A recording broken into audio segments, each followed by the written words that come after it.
An update on the wildfires burning in LA County. The death toll now climbing to 24 people, 8 from the Palisades Fire and 16 from the Eaton Fire. At least 16 people are missing, with countless injuries being reported. There's good news. Firefighters are closer to containing the Hearst fire. It's now 89% contained. Meanwhile, tonight it's a race against time to contain the Palisades and Eaton Fire, both now several thousands of acres large with little containment.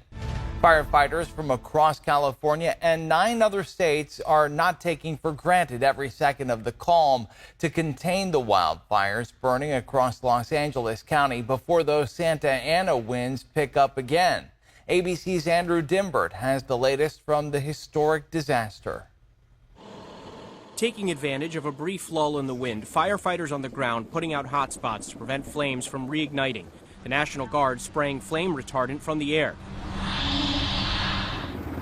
And helicopters making water drops. We have airplanes, we have helicopters, even drones.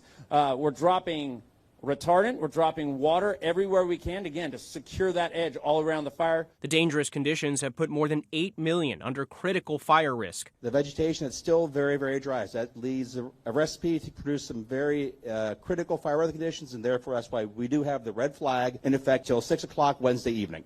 The toll of what has already happened in Los Angeles County is unimaginable.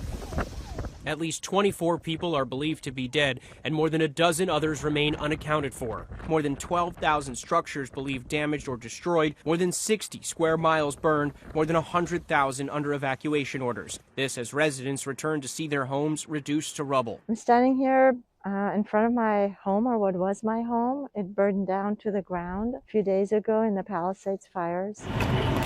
FEMA Director Chris Wells says active duty military will soon be deployed to join the firefighting efforts.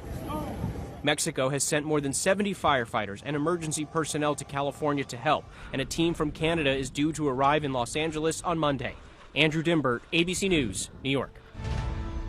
And tonight, authorities are zeroing in on the cause of those devastating wildfires in LA with the Federal Bureau of Alcohol, Tobacco, Firearms, and Explosives, or ATF, leading the investigation. The ATF formed a special task force comprised of local, state, and federal investigators. They're interviewing residents and searching for clues about how the Pacific Palisades and Eaton fires started. This task force is made up of local, state, and federal partners designed to investigate the cause of these fires and to see if there's any connection between them. Most wildfires in the U.S. are caused by humans, whether accidental or intentional, and authorities are looking into whether electrical equipment may have contributed to the fires. Southern California Edison has filed safety reports related to the incidents. And for continued coverage of the wildfires, you can head over to ABC 10 Plus, the ABC 10 Plus TV streaming app. We've got live updates and news conferences as they happen there. Download the free ABC 10 Plus app wherever you stream. And now let's turn it over to ABC 10 meteorologist Sean Stiles.